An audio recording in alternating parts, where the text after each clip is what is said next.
Right, as we said at the outset, we've got an opportunity to ask a few questions of the guys who are right in the midst of this amazing boom. I said to Ken earlier today, I suspect you never appreciate the extent of markets when you're immersed in them and the financial conditions at the time. But, you know, plenty of people here will remember or at least be familiar with the nickel boom of the late 60s, early 70s. And I suppose people involved in that then didn't quite realise that sort of 50 years later we'd still be talking about the nickel boom and Poseidon and the like. And I can't help but feel that that's the way the lithium environment that we're in now may turn about in 20 years' time, 30 years' time. People are talking about the lithium boom of circa 2021. So we have a roving mic, so please, if you put your hand up, and we'll endeavour to get it to you. I'll start the ball rolling. Ken, just on a point you touched on then, you spoke about the fact that you used the word your contract offtake partners are being pragmatic in the idea that they have contracts that would, to some degree or other, force you to deliver a price or product at a price that's significantly lower than you're getting on the spot price at the moment. How much upside do you see between what you're realising now and what that average price is and your contract, under your contract arrangements, and what you may be able to realise by effectively, if I heard you right, renegotiating the prices contained in those contracts? No, you heard the right way, so we're currently renegotiating. There's two orders of change going on here in spodumene markets. There's the first one that says chemical pricing is going up, in which case your spodumene price was going up anyway. The bit that represents the change, well, sorry, let me reference that. So that change is from the June quarter, you're going from $600 to $650 a tonne through to, for argument's sake, $1,100, $1,200 a tonne today. That's been the effect of the chemical price running. What we're now talking about is winning, in effect, a greater share of the margin in the chemical and writing that back to the value in the spodumene as well. Basically what that means is that compared to the historical norm, when referencing the headline chemical price, the spodumene is going to be worth more. Now, I'm not going to be definitive about what that is today. Suffice to say there is a re-rate underway. So this could be a game changer for Pilbara's revenue / profit over the next 12 months. Yeah. We'll have about between 30 and 40% of our tonnes reporting to the spot market, which will be what it'll be as a function of the auctions, and then renegotiate with your customers so that you can win a larger share of the pie to create more value in your offtake arrangements. So a whole lot more profit for the same tonne. Yep. Fantastic. Do we have any other questions? Yes, please, sir. Again, this is for Ken Brinsden, the man of the moment, I think. The Battery Materials Exchange, is that owned and controlled by Pilbara, or is that an independent body? How is that constituted? Yeah, so the backstory to the development of that exchange platform was we actually scoured the globe looking for what people had done historically, and there is other precedent. Some people might be familiar with the brand Global Ore or Global Coal, so we had a look at all of them. And someone pointed us in the direction of talking to GLX Digital here in Perth, because they had established a similar platform for the purpose of trading natural gas. And they've been doing that very successfully over the period of about the last 5 years. In conversation with GLX, we agreed that we should modify the natural gas platform and apply that to our mineral species. Now, having said that, to your question, it's not our IP, it's their IP. But to be honest, the software program itself is just a piece of software. Anybody can go and write it. It just takes time to build something that's intuitive and feels natural when you're dealing with it. So we don't have any particular IP as it relates to the platform, just the application of the technology itself. Maybe I'll take your question one step further and say, well, what do you do with it now? Well, we like the idea that we can put multiple products on that platform. So I referred to midstream products, or even just different grades of spodumene, different physical properties of spodumene. And then an active conversation going on in Pilbara is, well, how do we get more volume on the platform? Maybe we should consider having multiple parties, i.e. multiple spodumene producers participating as well, time will tell, I guess. Jeremy, a question for you. The geopolitical situation with China is not getting any cooler. In your early stage discussions with potential customers and funders and the like, are you seeing an increasing appetite to source rare earths from places outside of the dominant China player? Yeah, look, absolutely is the answer to that. Obviously, rare earths is a business that has been dominated by China and still very much is dominated by China. 90% of the world's rare earths come out of mainland China, so I think the West has finally woken up to this critical risk supply chain and trying to invest, somewhat unsuccessfully in a lot of cases, in building out these supply chains away from China. You're seeing you're seeing government bodies get up now to try and help us in that regard, Critical Minerals Facilitation Office, etc. You're seeing the US government, the Department of Defence get involved and try and fund projects in the US and bring some money to Australia as well. So, look, absolutely, people are investing in supply chains outside of China. Thank you. Do we have any more questions from the floor? Is it? Yeah. Yes, please. To Ken, this midstream product, what is the specific market for that? Okay, so what happens in lithium raw materials is people purchase various products to access whatever it is that they want. The more conventional ones that people hear of are lithium carbonate, lithium hydroxide, but there's actually plenty of other derivatives of lithium that carry either lithium units or something else that's valuable. So another couple that come to mind, lithium sulfate, lithium phosphate, different grades of lithium carbonate. In our case, we're pretty much focused on lithium phosphate as being a key derivative. It carries a lot of benefits that some of the others don't. It's a solid precipitate, it's insoluble, it can be packed loosely and it won't degrade. It carries a very high lithium content and it has the benefit of being able to be sold, should you choose to, direct to the cathode materials industry and especially LFP cathode manufacturers. Now, just before we take another one from the floor, Darren Gordon at Centaurus, our mate at Tesla says the world needs more nickel, and nickel obviously being a key ingredient to their batteries as it stands today. What discussions are you having with people? How desperate are potential customers to get their hands on your nickel? Thanks, Paul. Look, I guess for us it's probably still a little bit early in those conversations, but I guess we're in a commodity where the market is a bit broader, and I think one of the key drivers for us is that we are a sulphide project with low ESG and carbon emissions. So to be ESG friendly in this environment, I think that that's going to attract a premium over time.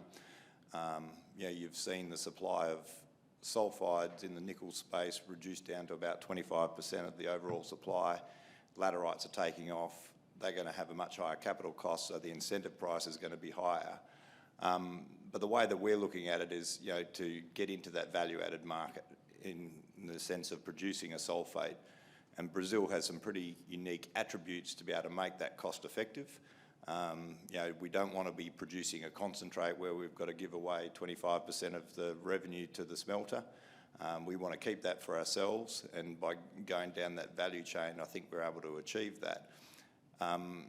You can do that in Brazil because you're not giving it away on cost, you've got low power costs, but that simply wasn't a market that existed 3 or 4 years ago. So it's a very new market, and even, for example, Vale, who are very big in the nickel space, are really still only grappling about what other products that they're going to produce in the market moving forward. But as you've seen on those graphs that we had on the slide, like, the demand is going to be enormous. It is a new market. It's not just growing on top of the stainless steel market. It is actually a brand new market that's got to be serviced, and there probably just isn't enough nickel tons around to do that. Right. Anyone from the floor would like to ask a question? Do we have any more?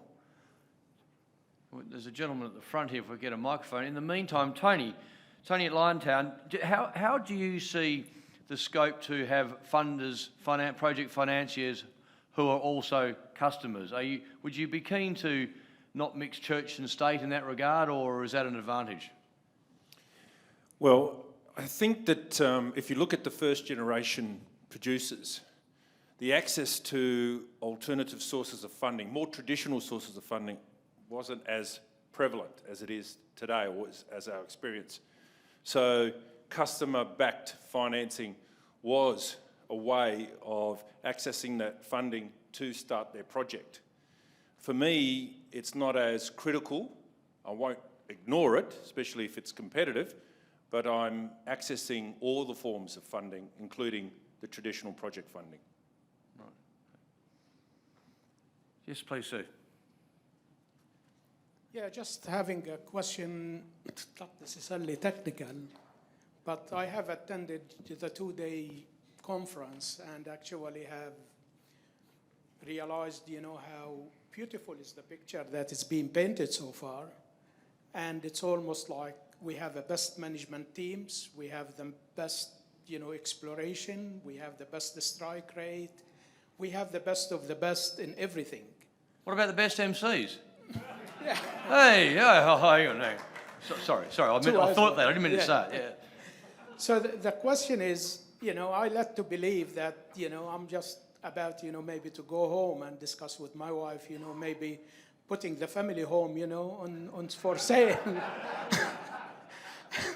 and invest, in one of these rising stars. So I think the question is, what it is that you want to let me basically walk away with not to do that? So what are the inherent risks associated with the business? I think Tony maybe talked about, maybe underground, maybe, deeper, going deeper under the ground. Are there inherent risks, basically, that we as an investors have to take it into consideration? And if there are, what they are and how, in terms of a magnitude, how do you basically place them in the decision-making process? What about because your wife will kill you? No. Aside from that, is there any more rational reasons? Look, I guess from my point of view, you've always got to be aware that we're in a cyclical business. We've been doing this, a lot of us, for a long time now, and we've seen a lot of cycles in the market. I do feel like this battery thematic is something that is new, it's generational, and it should support prices in all the commodities that we've been talking about. But there's always that risk, there's always approvals risk, there's always the things of dealing with the resources. Is it going to be there? Have you drilled it out enough? So there's, we'll always come up here and we'll always be painting the best picture we can of the space. But I would say I've been in a number of cycles and I've seen the downturns as well, and they can be very painful. So I definitely wouldn't be putting your house on anything in particular. Good luck with that conversation when you get home, sir. You might want to refresh yourself with the story of Lorena Bobbitt before you get home. I'm going to reserve the last answer today, the last question for Ken Brinsden. Oh, there is one gentleman at the front, please. Please. I don't want to hear about the conversations with your wife. This is an open question. What inhibits value adding in WA's sector, resources sector, nickel and lithium and so on? What stops us from value adding? Like, is it government taxes? Is it cost of energy, etc.? Yeah, look, it's a very good question and arguably an obvious question as to why we haven't been able to. So I completely understand the direction it's coming from. Some of it requires a little bit of blunt sort of description about how difficult it is to get those projects up. The first is the headline capital cost in Western Australia is materially higher than most places, not all places, but most places around the world. We're involved obviously in projects here in Western Australia. We see what happens in China, and more recently we've seen what's happening in Korea. And I can assure you, both Korea and China are significantly cheaper for the purpose of construction of big facilities, value-adding facilities. That's part one. Part two is the question around access to capital. And in the development of Pilbara Minerals, that was the hardest thing we ever did. was raise even just the relatively small amount of money that was required to build a mine, let alone, you know, $1 billion or a multi-billion-dollar facility that would value add chemicals. Our banks in Australia are no heroes, and they run from risk like there is no tomorrow. They're hopeless. And apologies to anyone from the big four banks here in Australia, but they are just the most risk-averse organisations anywhere around the world. They want you to help you buy your house. They don't want to help you buy a hydroxide facility, I can assure you.